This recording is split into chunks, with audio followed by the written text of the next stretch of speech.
예, 오늘은 이제 어린이 주일인데요.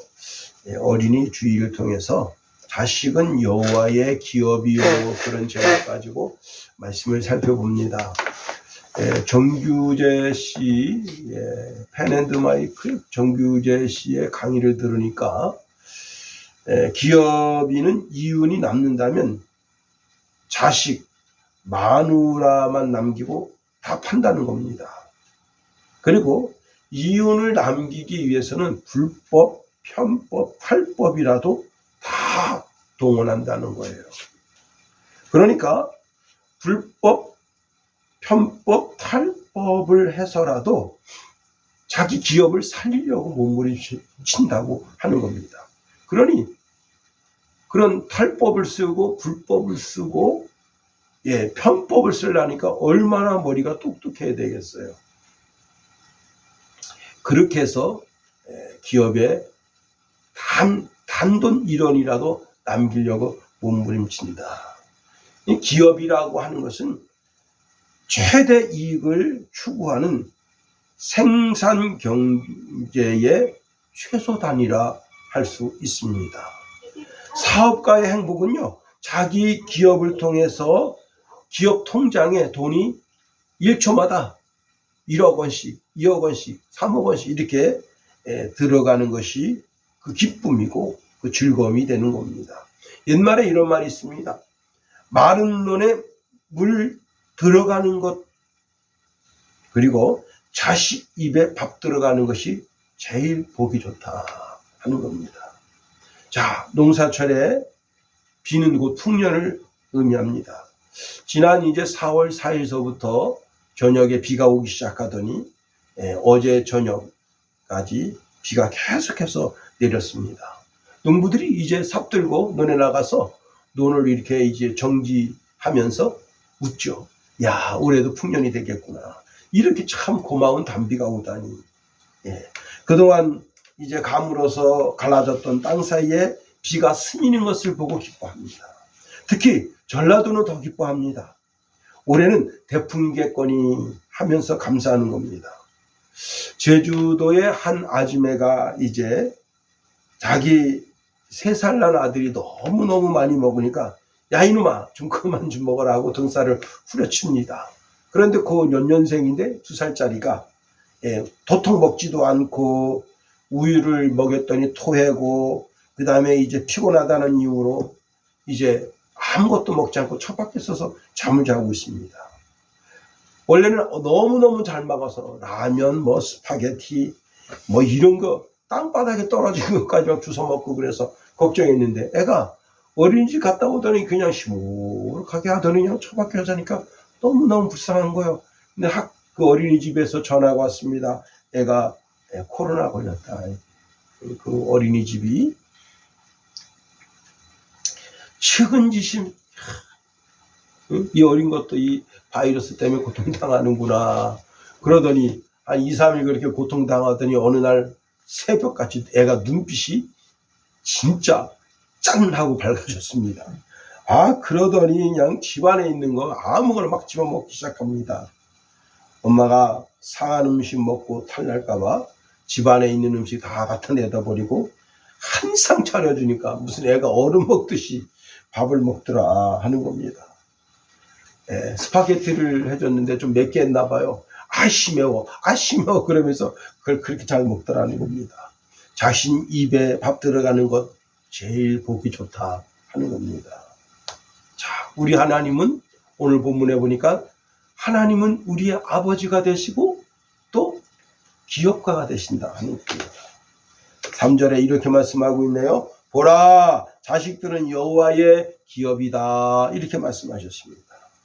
여러분, 보통 분들이 자식이 무슨 기업이냐, 자식이 무슨 회사냐 그렇게 하실 수 있지만 하나님은 기업으로 여기신다 하는 거예요. 부부가 결혼해서 자식을 낳으면 그 자식은 다 기업이 되는데 나의 기업이 아니라 하나님 아버지의 기업이 된다 하는 거예요. 그러니까 그 기업을 가정 속에 맡겨주시는 거예요. 그런데 자식이 기업이 되는 것도 뿐만 아니라 또 이런 말씀도 주고 계십니다. 오늘 보면 이제 시편 127편 3절 하반절에 보니까 태의 열매는 그의 상급이다. 상급이다. 그 다음에 4절에 보면요. 젊은 자의 자식은 장사의 수중의 화살 같으니 5절 이것이 그의 화살통에 가득한 자는 복되도다. 자식이 그 부부, 그 가정의 큰 상급이고 그리고 자녀들이 많은 것은 그 가정의 최고의 복이 된다는 거예요. 얼마 전에 이제 아들 성찬이하고 이렇게 오면서 이제 결혼하면 자식을 몇 명을 낳겠느냐 이런저런 얘기를 하는데 자기는 한 3명은 낳겠다 그런 얘기를 합니다. 제가 12를 낳으라 그랬더니 아이 무슨 애만 낳나요 그러는데 자식이 많은 것은 복 중에 최고의 복이 된다 하는 겁니다. 우리가 오늘 본문에 있는 말씀을 통해서 4가지로 한번 살펴보려고 합니다. 첫 번째는요. 자식이 기업이라면 그 기업을 어떻게 키워나가야 하겠는가? 농부의 심정으로 키워야 된다. 특별히 이제 우리 교회는 김웅석 집사님이 농부시잖아요. 근데 김웅석 집사님 제가 이렇게 참 평생 지켜왔는데 그 손길 보면 알 수 있다 하는 겁니다. 식물이나 사람은요, 손 가는 대로 된다 하는 겁니다. 하나님은 하나님의 기업인 자신을 우리에게 맡기셨다는 거예요. 그러니 자식을 내 방식, 내 방법대로 양육하면 안 된다는 겁니다. 그리고 신혼부부들은 지가 좋아서 사랑해서 자식을 낳았지 무슨 양육 방법을 가지고 있거나 뭐 그런 게 없어요. 그냥 어쩌다 자식이에요. 어쩌다 애기예요. 어쩌다 임신, 어쩌다 자식. 그러니까 이거 대책이 안 서는 거예요. 이걸 애를 어떻게 길러야지, 애를 어떻게 길러야지. 그런데 하나님께서 농부가 그 식물 하나를 이제 위해서 정성 들이는 것처럼 농부가 어린 양 하나를 위해서 정성을 들이는 것처럼 그렇게 한 어린 아기에게 그 정말 식물 하나를 위해서 동물 하나를 위해서 정성 들이는 것처럼 그렇게 두 부부가 정성을 들여서 기르는 것을 원하신다는 겁니다. 그래야 여호와의 기업이 된다 하는 거예요. 농부는요, 논을 갈고 씨를 뿌립니다. 그리고 물대에는 정성을 들입니다. 비료를 줍니다. 김을 매줍니다. 병충해를 막아주기 위해서 농약을 뿌립니다. 봄, 여름, 가을 추수할 때까지 최대한의 정성을 다하는 거예요. 그런데 농부도 부지런한 농부가 있고 게으른 농부가 있을 수 있잖아요. 그죠? 제가 시골에 이제 우리 논 바로 위에 이제 잘 아시는 분 논이 있습니다. 근데 늘 그 집 논하고 우리 논은 비교가 돼요. 왜냐? 우리 논은 참 벼가 잘 돼요. 근데 그 집 논은 일단은 논에 피가 많아요. 피가 뭐냐면 이 벼하고 똑같이 생긴 건데 이게 그냥 웃자라 가지고 그냥 새까맣게 열매를 맺고 있어요. 그 얼마나 이 성장력이 강한가면 이 피가 벼가 이렇게 뿌리를 내리고 있으면 그 밑에 이렇게 뿌리를 내려요. 그래서 이 벼가 빨아들여야 될 영양분이 피가 다 빨아들여 버려요. 그러니까 얘네는 아주 토실토실하게 열매를 맺을 수가 없고 이 피가 웃자라 가지고 햇빛을 다 가리죠. 그리고 영양분을 최고 좋은 영양분을 다 빨아들이니까 피는 진짜 열매가 토실토실하게 맺어요. 그러나 벼는 시들시들하게 열매를 맺습니다. 근데 그 피를 어떻게 하느냐면 계속해서 김을 매줘야 되는 거예요.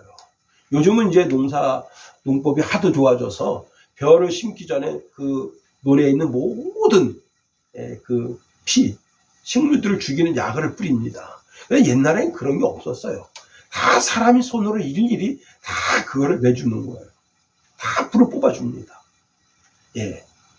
그렇게 해야만 그 해 농사 정말 그 좋은 곡식을 거둬들일 수가 있습니다. 소도 마찬가지입니다. 소. 아버님이 이제 소를 기르셨는데, 소가, 우리 집 소와 이제 제가 조금 전에 말씀드렸던 그 어르신 집의 소는, 우리 집 소는 토실토실해요. 그냥 뭐 살이 그냥 번지르르한데, 이 집 소는 삐쩍꼬랐어요. 삐쩍꼬랐어. 그 어디서 그런 차이가 오느냐? 우리 아버님은 늘 항상 들에 가서 풀을 잘라다가, 산에 가서 칡농풀 잘라다가, 그 다음에 그 소들이 좋아할 만한 풀이 있단 말이에요. 그 풀을 탁 잘라다가 그걸 먹이면서 그 소 입에 이렇게 그냥 먹이가 들어가서 소가 이렇게 음을 씹는 거 보면 그렇게 기뻐하십니다. 참 아주 진짜 부지런하셔요. 여러분, 자식 농사도 마찬가지다 하는 겁니다. 자식이 무슨 라면이나 먹고 치즈나 먹고 통닭이나 먹고 피자나 먹고 자라는 걸로 생각하면 큰 오산입니다. 바로 부모님의 정성과 사랑을 먹고 사는 거예요. 부모님의 사랑과 정성 그리고 돌봄을 먹고 사는 거예요. 야고보서 5장 7절에 보면 이런 말씀 줍니다. 형제들아, 주의 강림하시기까지 길이 참으라. 보라, 농부가 땅에서 나는 귀한 열매를 바라며 길이 참아 이른 비와 늦은 비를 기다리나니. 부모는 정말로 자식이 잘 되기를 오랜 기간 동안 인내하면서 정성을 다하면서 자식을 길러야 한다는 거예요. 그러기에 농부의 마음이 없이는 자식 농사도 안 된다 합니다. 맞벌이 부부인데 5살 난 머시만데 시부모님이 봐준다 그래서 이제 용돈을 후하게 드리고 자기 집에서 이제 5살 날 어스마를 돌봐주게 합니다. 그 어느 날 이제 회사에서 돌아와서 보니까 애가 오른손에 이렇게 이 손목에 이렇게 뭘로 칭칭 감아서 이제 피멍이 들고 손바닥이 시뻘겋게 멍이 들었어요. 근데 얘가 이제 5살짜리니까 말을 할 줄 알잖아요. 나 할머니 싫어, 할머니 싫어. 할머니 나빠, 할머니 나빠. 할머니 계속 그럽니다. 이상해서 할머니한테 전화를 했어요. 아니, 왜 그러세요? 했더니, 얘가 왜 왼손으로 글을 쓰냐? 그래서 왼손으로 글을 못 쓰게 하기 위해서 줄을 묶어서 이렇게 해서 배에다 묶어놨다. 그리고 이제 뭘 하려면 자꾸 왼손으로 집으려고 그랬어요. 근데 그때마다 파리채를 때렸더니 좀 애가 손등이 뻗다. 그래서 이 며느리가 화냈다는 거예요. 응?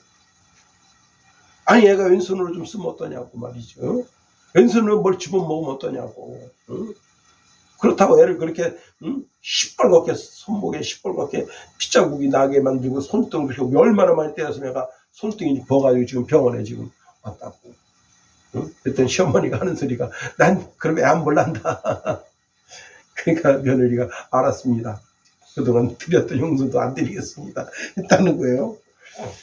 여러분, 이 며느리가 이 시어머니도 뭐 썩 잘한 건 없지만 이 며느리도 저는 썩 잘한 게 없다 그런 생각이 들어요. 여러분, 현대에 있어서 무슨 자식이 무슨 공부하는 기계로 생각하는 부모들이 많습니다.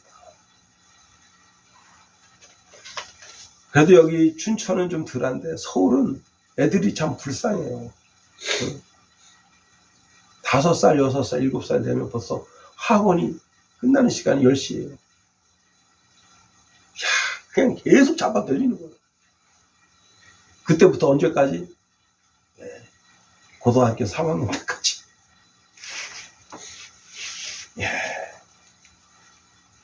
그런데 이렇게 학원으로 빼돌리는 것이 애를 지적으로 성장시키는 것 같지만 그게 아닙니다.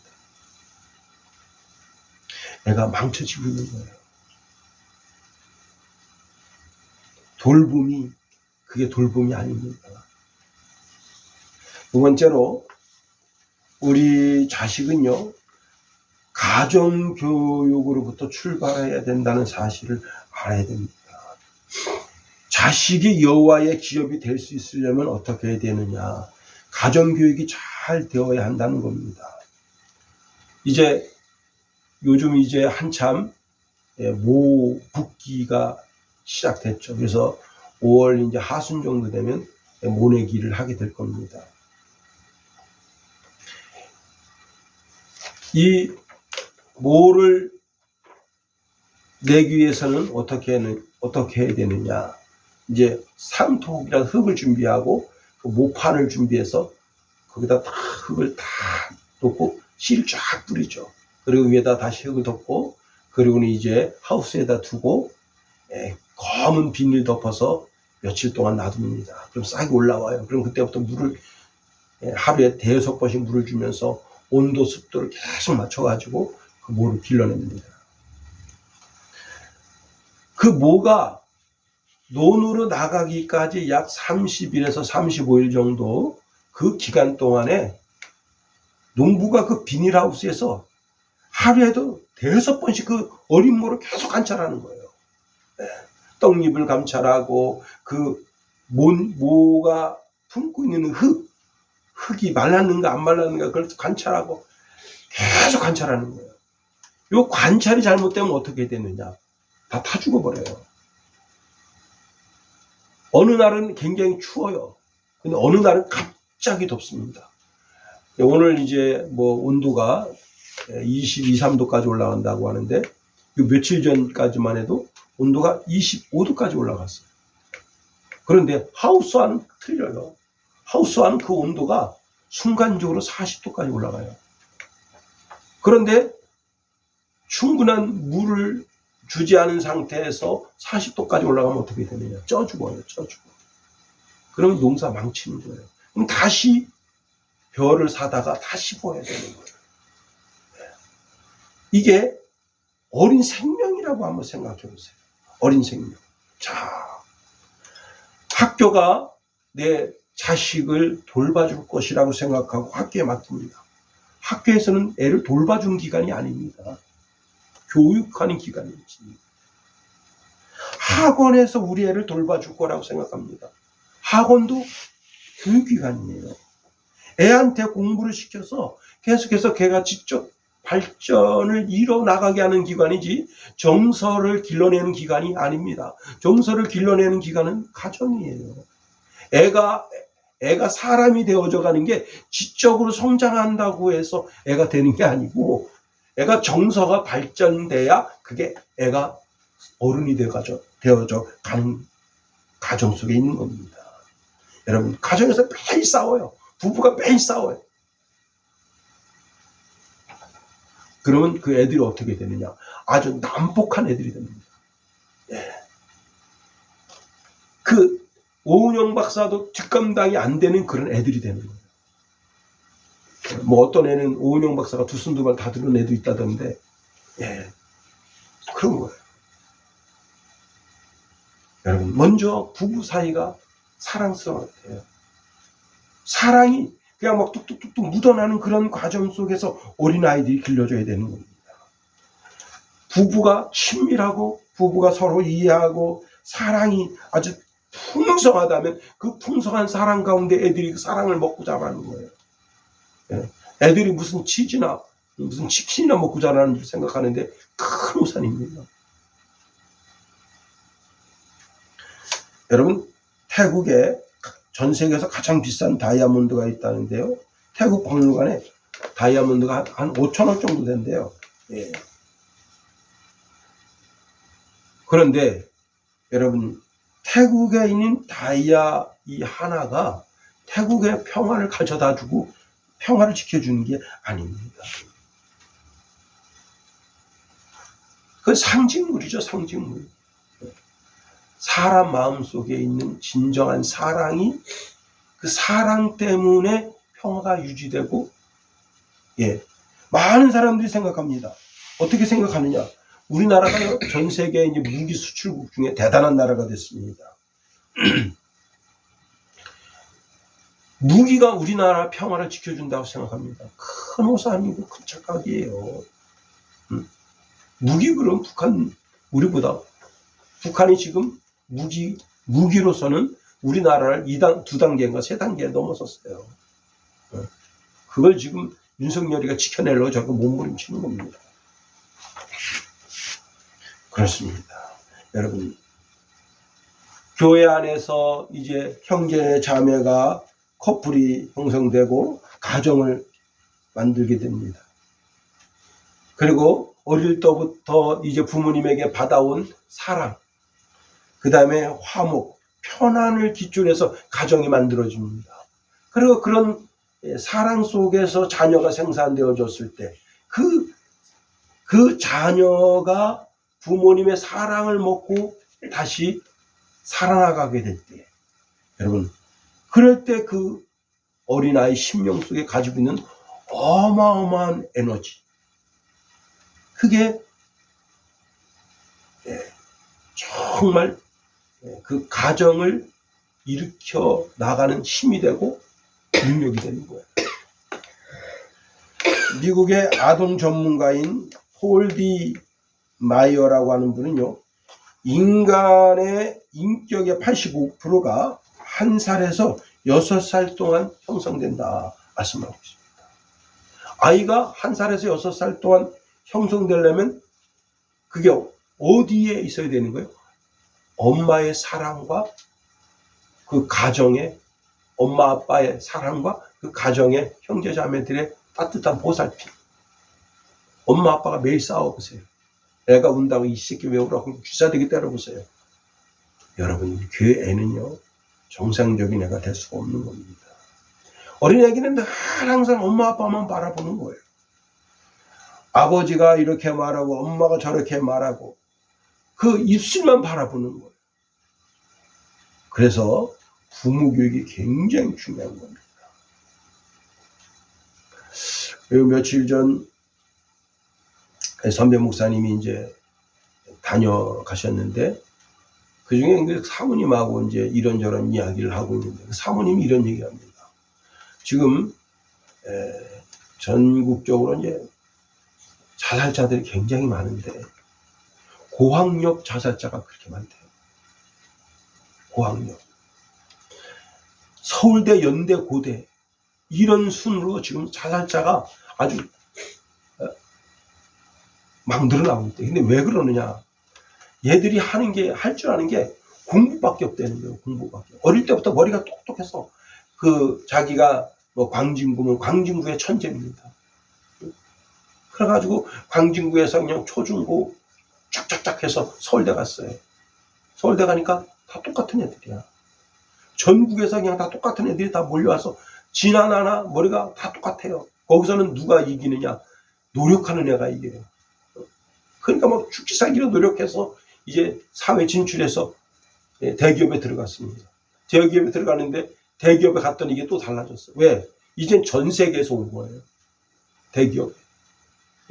한국 애들만 갖다 쓰는 게 아니라 전 세계 미국, 영국, 독일, 프랑스 이런 진짜 막 언어적 천재 이런 애들이 딱 와가지고 딱 비교가 되는데 자기가 못 버티는 거예요. 그러면 자기가 여기서 눈을 조금 낮춰서 한 단계 낮춰서 이렇게 좀 자기보다 처지가 좀 약한 사람을 보면 되는데 그걸 못 보는 거예요. 그 자기 동급에 있는 서울대 출신 애들이 이런 시선을 해서 보려고 하니까 못 견디는. 그냥 나는 빨리 죽어서 다음 세상에 태어나야지. 그러면 자살해버려요.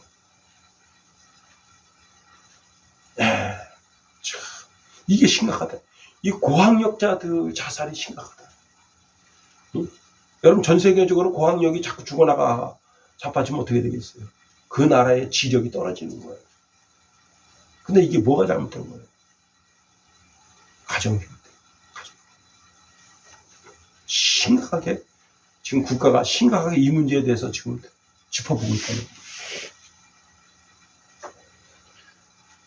가정교육 중에 최고 교육은 신앙교육이에요. 하나님을 바라보고.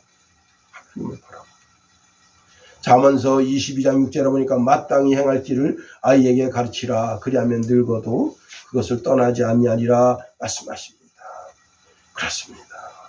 여러분, 자녀가 장차 자라서 나는 대통령이 돼야지, 재벌이 돼야지. 여러분, 정주영 회장이 이제 초등학교에 이제 가서 강의를 하게 됐대요. 회장이 초등학교 5학년 애들한테 가서 강의를 하려니 뭘 하겠어요. 그러니까 이제 애들이 묻습니다. 회장님 어떻게 그 돈을 많이 벌게 됐어요? 그래서 나는 원래 돈 벌려고 한 게 아니다. 얘야, 응?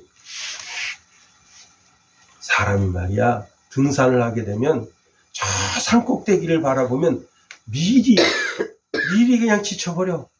근데 처음에 산을 갈 때는 저 산 꼭대기 목표를 생각하지 않고 내가 지금 걸어가는 그 삶에 최선을 다하는 거다, 이게. 정직하게 최선을 다하면서 가는 거다. 그 최종적으로 어떻게 되느냐? 나중에 그 목표까지 가게 된다. 여러분, 사람이 많이 건강하게 오래 살아야 80입니다. 80 정도 살았다 그러면 정말 장수하는 거예요. 우리 이제 손부기 권사님이 위독하셔서 지난 수요일날 이제 병문안 갔다 왔는데 그래도 장수하신 거예요. 참. 근데 그렇게 살다가 다 흙으로 되돌아가게 됩니다. 근데 문제는 뭐냐면 우리가 최종적으로 하나님 앞에 섰을 때 너 인생 뭐 하다 왔냐? 이렇게 물어보실 때 하나님 앞에 답을 내놓을 수가 있어요. 자, 그래서 이제 어릴 때부터 신앙이 참 중요해요. 어릴 때부터. 사도 바울은 디모데에게 이런 말씀을 줍니다. 내가 어려서부터 성경을 알았나니 성경은 능히 너로 하여금 그리스도 예수 안에 있는 믿음으로 말미암아 구원에 이르는 지혜가 있게 하느니라. 너 어려서부터 성경을 알고 있었어. 어려서부터 성경을 알았기 때문에 그 성경을 통해서 내가 하늘의 지혜와 명철도 얻게 되고 그것을 통해서 구원에 이르는 지혜에 내가 지금 동참하게 됐다 하는 거. 여러분, 모세, 제가 이제 그 MP3를 이렇게 이제 다운로드 해가지고 차에서 듣고 다니는데 요게벳의 노래 들을 때마다 참 눈물이 나요. 참 저는 그 모세 때문에 눈물 흘리는 게 아닙니다. 모세는 그렇게 건짐받은 거예요. 그러면 모세가 건짐받기 전에 거기 들어갔던 수만 명의 어린 아기가 있다는 거예요. 모세는 정말 특별하게 건짐받은 거예요. 모세 말고 저는 그래서 그 노래를 들으면서 하나님, 다른 아기들, 그 베비들이 그 나일강에 빠질 때 하나님 도대체 뭐 하셨어요? 하나님 그 강한 권능의 발로 좀 어떻게 해주시지? 막 그런 기도도 드려볼 때가 많습니다. 그런데 이제 모세 100일 동안 자기 집에서 길렀잖아요. 근데 애가 울음소리가 너무 커. 이 울음소리가 담을 넘는 거예요. 문제는 뭐냐면 발각되면 집안이 몰살당하는 겁니다. 그 얘기는 뭐냐면 몰살당한 사람이 있었다는 거예요. 그 이집트 군사가 와가지고, 그리고요, 참 여러분, 그 고센 땅에 살고 있는 그 유대인들이니까 유대인들이 똘똘똘 뭉쳐서 살았겠지. 그거 아니에요. 그 사람들이랑 우리가 똑같아요. 우리 그 일제, 우리가 침략 당했을 때 우리 내에서도 이렇게 친일파가 있었던 것이나 똑같아요. 그러니까 어느 집에 그 울음소리 납니다 하고 고자질하는 놈이 있었어요. 그래가지고 어떤 집은 아주 몰살당하는 거예요. 왜? 그 집이 몰살당해야 그 집이 가지고 있는 양, 소 새끼, 이집트 병사 가서 너 가져라. 그럼 다 내 거 되는 거잖아요. 그러니까 참 진짜 인간의 그 살벌한 경쟁 사회 속에서 그렇게 살고 있는데 더 이상 애를 집에서 기를 수 없어서 버렸을 때 애를 이제 갈상자를 만들어서 나일강에 버렸습니다. 근데 그 누나가 그걸 쫓아갑니다. 근데 공주가 목욕 나왔어요. 목욕 나서 목욕하다가 보니까 웬 상자가 떠내려오니까 신녀한테 시켜서 가져와라 보니까 아기가 있어. 근데 이 공주가 나이가 많아요. 굉장히 외로운 거야. 응? 집에서 고양이 새끼 길러요. 개새끼 길러요. 거기에 만족감이 없어. 왜냐? 여러분, 개가 사람에게 아무리 길들여지고 고양이가 아무리 사람에게 길들여져도요, 이게 쓸데없는 짓을 한다고.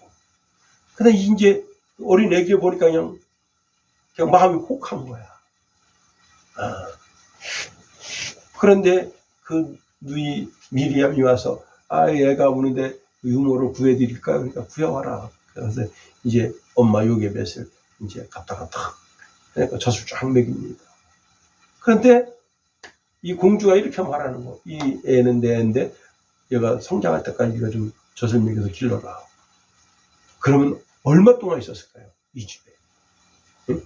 그 아이를 공주 애기니까 공주 애기를 딱 자기 집에 데리고 왔는데 이 집은 특별한 집입니다. 왜냐하면 이 집 두공사가 이 집을 지켜줘요.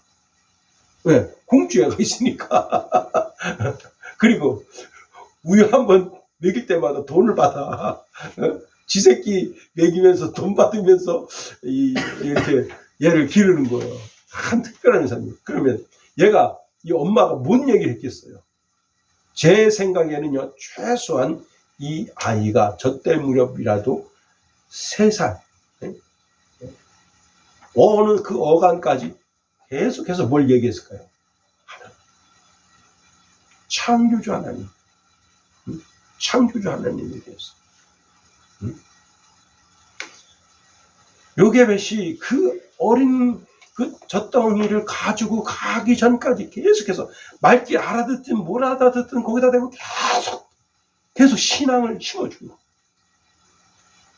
그랬더니 그 깐난쟁이 때 지가 뭔지도 모르고 들었던 그 들음의 음성을 통해서 나중에 하나님의 음성을 듣고 그리고 이스라엘 민족의 지도자가 되는 거예요. 이게 진짜 얼마나 중요하냐.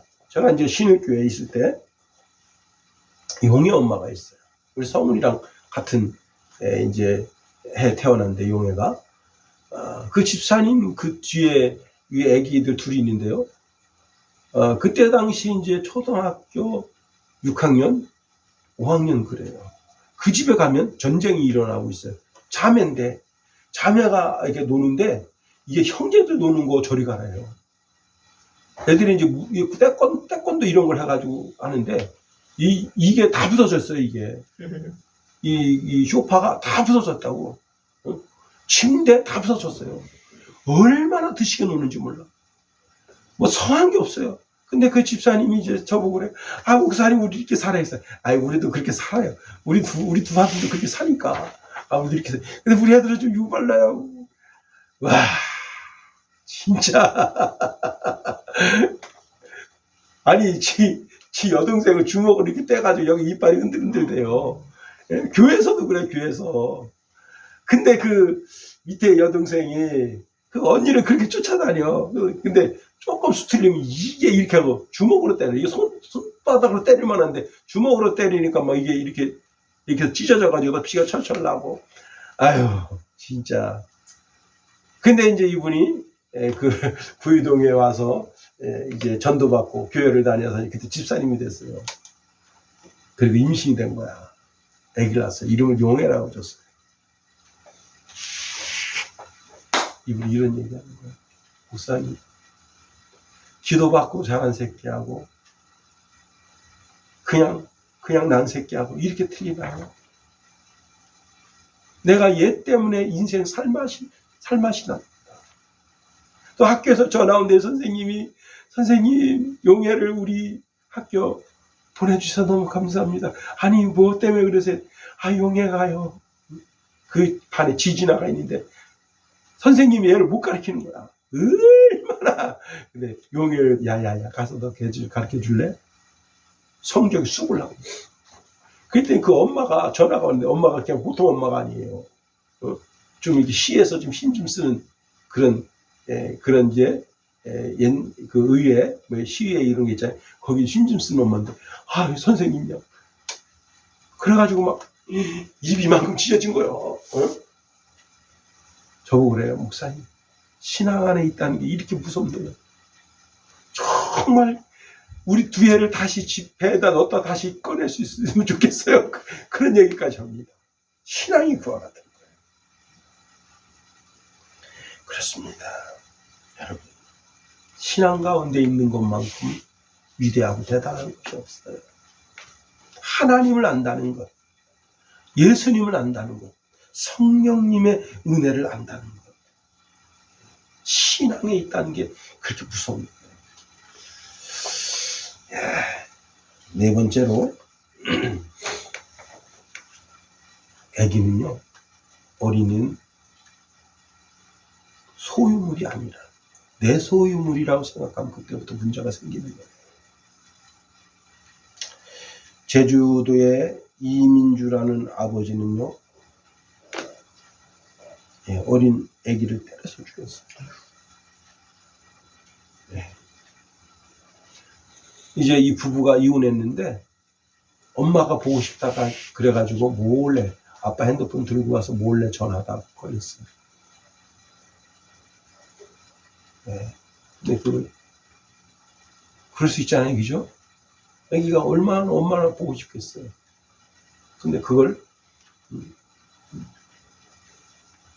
그 아빠 몰래 전화한다고 그래가지고 애를 때려 죽였어요. 아동학대. 예. 참, 오늘날도 그게 사람 앞에 범죄고 하나님 앞에 큰 범죄가 되는 겁니다. 마태복음 19장 14절에 예수께서 가라사대 어린 아이들을 용납하고 내게 오는 것을 금하지 말라. 천국이 이런 자의 것이니라 하십니다. 여러분, 보건복지부 발표에 따르면요, 우리나라의 아동 피해자가 잠정적으로 45만 명이래요. 45만. 서울이 한 10만 명 정도 되고요. 부산이 한 4만 명 정도 되고, 제주 5천 명, 경기가 9만 명 정도 되고, 대구, 인천이 약 2만 명 정도 된다고 합니다. 피해 아동 75%가 11세 이하 아동인데요. 어떻게 학대를 하는가 조사에 따르면요, 밥을 안 주고 굶기는 것, 옷을 제대로 입히지 않아서 동상에 걸리게 하고 때리는 것, 정서적으로 구박하고 버리고, 심지어 자식을 성폭행하는 부모도 있다. 이게 참 이게 심각한 겁니다. 아동 학대에 대해서 주님은 그것에 대해서 이런 말씀 주십니다. 누구든지 내 이름으로 어린아이 하나를 영접하면 곧 나를 영접하며, 누구든지 나를 믿고 이 소자 중 하나를 실족하게 하면 차라리 연자맷돌을 그 목에 달리고 깊은 바다에 빠뜨리는 것이 나으니라. 이 어린애가 예수님이라면 밥도 안 주고 굶기고 옷을 홀라당 벗기고. 제가 이제 어릴 때, 지금은 이제 시골집이 간척 1이지만 간척 1이었어요. 그 옆에 사돈집이 있었어요. 사돈집 거기는 형제끼리 싸우면 옷을 홀라당 벗겨요. 여자애도 남자애도 전부 다 옷 홀라당 벗겨서 밖에서 내다 놔요. 집에 못 들어오게 해요. 그런데 이게 한여름에는 뭐 창피함만 느끼면 괜찮은데 한겨울은 틀려요. 경우 진짜 여기 춘천도 춥지만 화천은 여기보다 한 3도 한 5도 정도 더 추워요. 그 찬바람에 그냥 1시간 동안 밖에 세우는 거야. 떨면서. 제가 어느 날 이제 우연히 이제 나왔는데, 이제 사돈인데 나하고 나이가 똑같은 사돈이 있어요. 여자 사돈인데. 여기서 왜 이러고 있어 그랬더니 부끄러워가지고 근데 보니까 거기 언니도 있지, 오빠들도 있지. 나중에 이제 어디 가서 우리 봤단 말 하지 마라. 사실 아동학대입니다. 네, 형제들이 싸운다 그래가지고 단체적으로 벌 준다 그래서 그렇게 했으려는지 몰라도 아동학대. 그렇게 하면 안 돼요. 저는 그걸 잊고 있었는데 세월이 지난 다음에 이제 그 사돈 처녀가 시집갈 나이가 됐어요. 그때가 26, 7 정도 됐는데 그때 이제 나하고 그때가 제가 전도사인데 전사님 기억나요? 그래서 내가 뭘 기억나냐 했더니 우리 어릴 때 나는 기억이 없다고 했더니 아 그래요? 근데 그 동네에 우리 나이 또래 된 애들이 많이 있었어요. 걔들은 다 기억하고 있더라고. 나는 본 것 같기도 하고 안 본 것 같기도 하고 그런데 그때 그냥 우리 그 벌 받고 있는데 쭉 와가지고 그냥 형님 왜 그러세요? 형 왜 그러세요? 형아 왜 그러세요? 누나 왜 그러세요? 왜 옷 벗고 있어요? 그렇게 막 했지 않냐는 거야 나더러. 그래서 난 기억이 없다고. 어릴 때 그때 초등학교 1학년 때인데 안 돼요. 그렇게 하면 안 됩니다.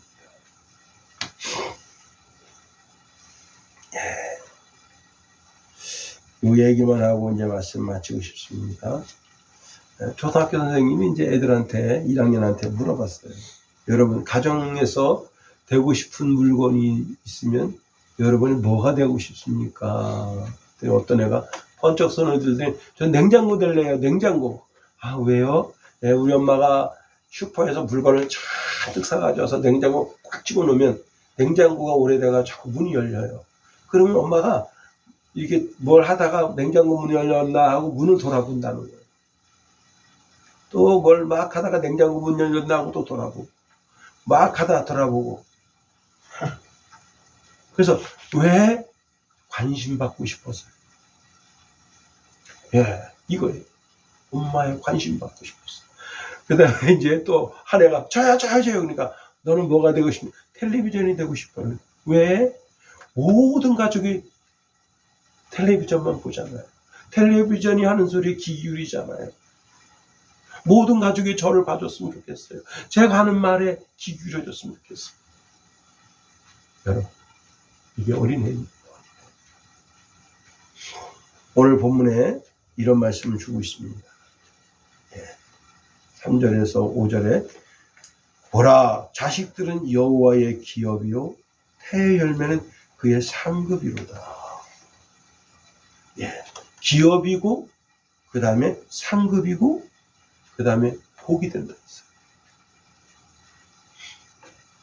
정말 자녀들이 하나님께서 주신 기업이 되고 상급이 되고 최고 좋은 복이 되는 그런 모든 대한민국의 모든 가정들이 다 되게 되기를 예수님의 이름으로 축원해드립니다. 기도하겠어요. 하나님, 우리를 붙드시며 인도하셔서 하나님의 크고 강한 능력의 손으로 붙잡아 주셔서 가정의 달을 맞아서 모든 가정들이 정말 행복한 가정, 아름다운 가정, 하나님이 원하시는 최고 존귀한 가정들이 다 되도록 그렇게 주님 만들어가 주시며 여겨주시며 또 우리 모든 부모들이 그렇게 만들어갈 수 있도록 하늘의 신령한 지혜를 허락하시며 인도하소서. 예수님 이름으로 감사하며 기도합니다. 아멘.